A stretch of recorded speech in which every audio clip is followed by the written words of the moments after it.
In this lesson, we're going to talk about propositional logic and compound propositions in particular. We're going to be combining propositions with some logical operators. So let's define that right away.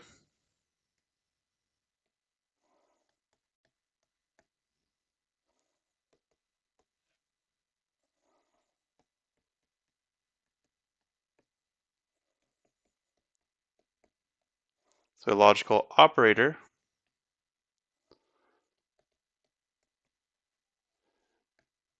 is used to combine one or more propositions to form a new proposition, that is. So side note is really just the analogy here I want you to think of. You know basic operations with numbers. So let's say you have 2 and 3, and your operation is plus 2 plus 3. This is our operator on our two numbers, and we get out another number. The analogy here is that logical operators are going to act on propositions. So these are kind of our variables or our numbers. And when we combine our propositions, we'll form a new one. It'll still be a proposition at the end. So in other words, a proposition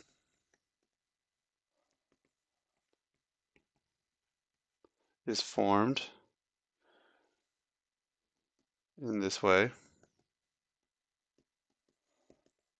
Is called a compound proposition.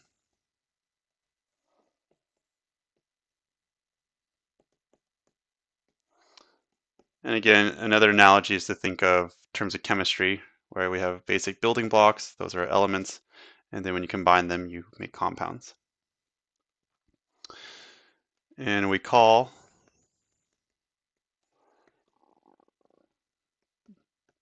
the building blocks of that greater compound proposition, we call those individual propositions.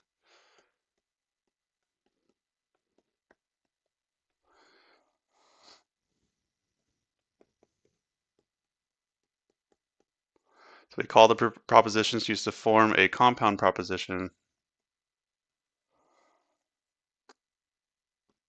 the propositional variables. So an abstract definition, but we'll go through the first couple operators and you'll see that bigger compound propositions are just formed by these smaller propositional variables, and they're formed by these logical operators.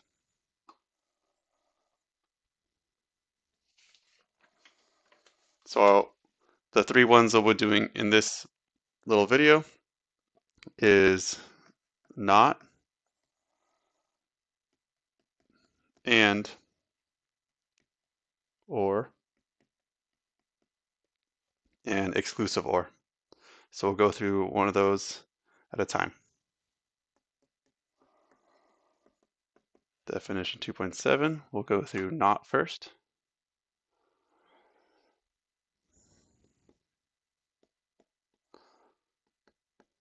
So that one is technically called the negation.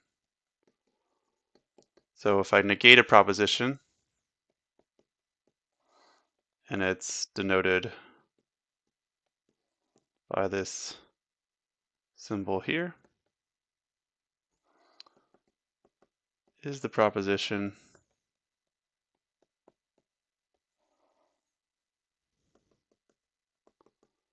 it is not the case that P. Okay, so it's basically just the opposite of whatever proposition is. And as you would imagine, not P is true when P itself is false. And vice versa. There are some other notations you should be aware of. You'll see them in different books. Some common ones could be the tilde P, some are the P bar, and then some have the exclamation P, and should note that this is common in many computer languages.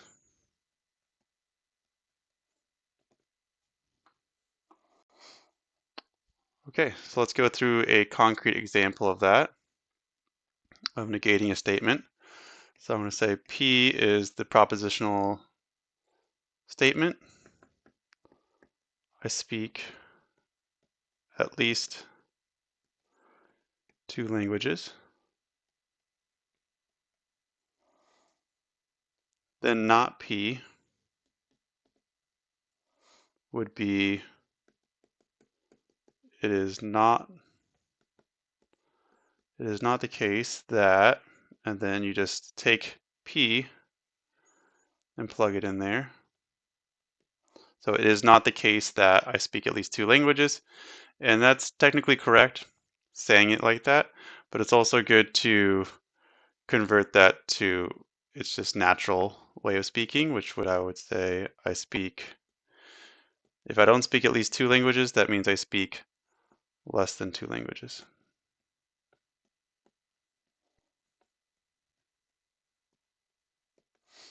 And notice that both of these are propositional statements, right? P has a truth or falseness about it, and so does not P.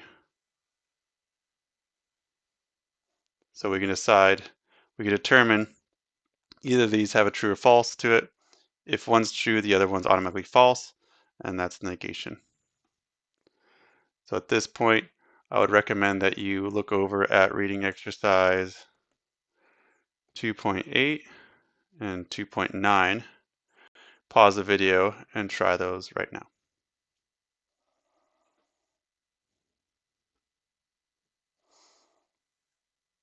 All right, next up is the AND operator. So definition 2.10 is the AND operator. And it's technically called the conjunction, but AND is the easiest way to remember it. So the conjunction of P and Q,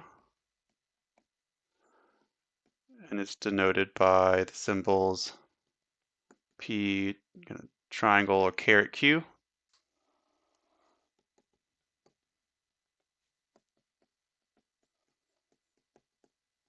It's the proposition P and Q. And P and Q is true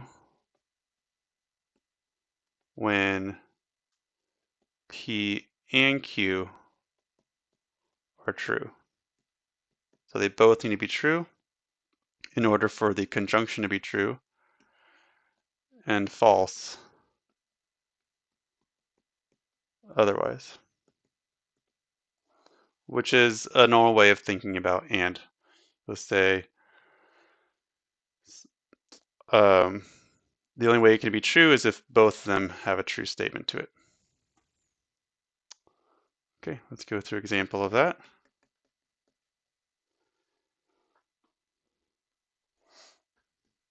Let's say P is the number of languages I speak.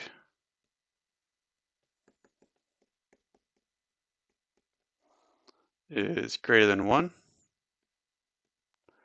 And Q is the number of languages I speak is less than 5.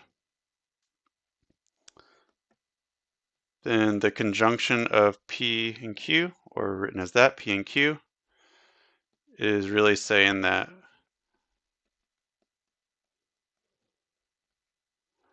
the number of languages I speak is between 1 and 5.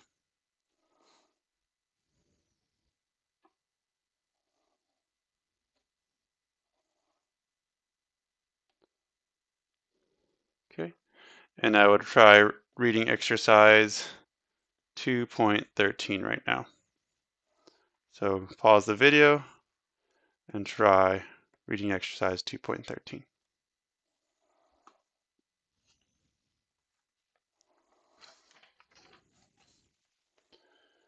Next up, we have the OR the disjunction is what it's technically called.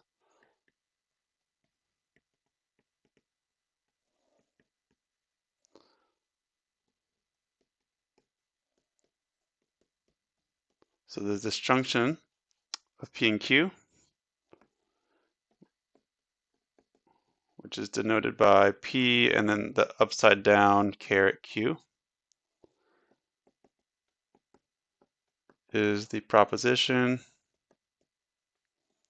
P or Q. And it's an inclusive OR. So make note of that. This is the inclusive OR. And this is P or Q is false when both P and Q are false. So this one's pretty lenient when it comes to being true. Just one of the propositions have to be true, and that's going to make the inclusive OR true. They all have to be false in order for it to be false. Let's go a concrete example of that. So I'm going to set this one up a little bit more in depth. I'm going to say person A is 6 feet tall and their weight is 180 pounds. I'm going to say person B is, let's say they're 5'10" feet tall and they're 190 pounds. Okay, so here's just a situation of two people, and now I'm going to say some propositions. I'm going to say P is the proposition that B is taller than A, and Q is the proposition that B is heavier than A.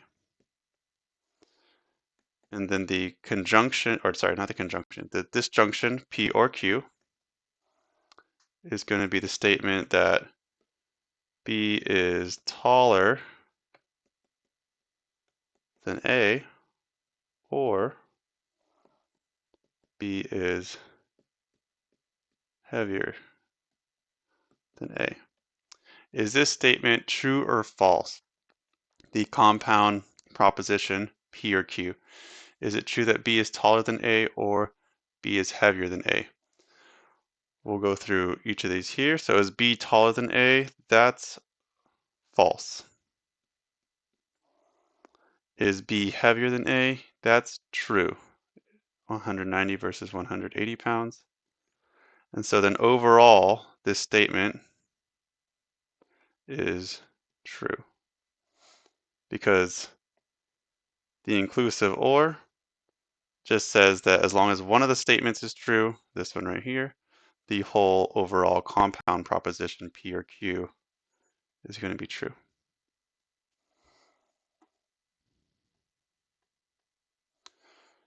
So that was the inclusive OR. Oh yeah, sorry. Go ahead and try reading exercises 2.16 and 2.17 right now. So go ahead, pause this video and try those to get your practice in.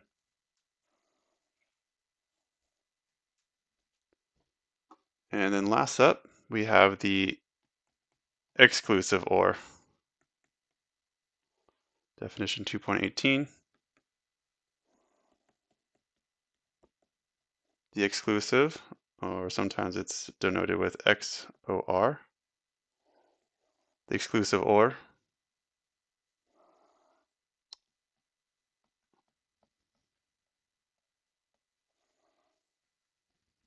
and it's denoted by P, and then it has this plus with a circle around it, Q.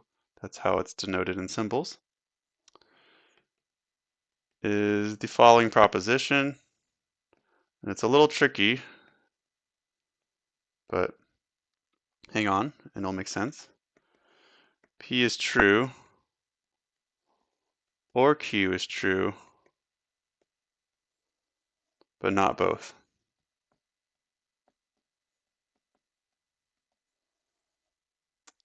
And then define it, P or Q, the compound proposition, the P exclusive OR's Q is true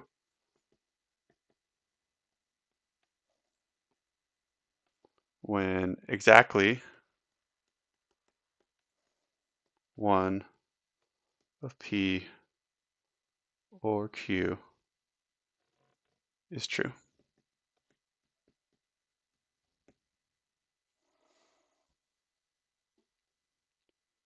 So a quick way to remember the exclusive OR is to think when you go to a restaurant and they give you the option at the end to add soup or salad.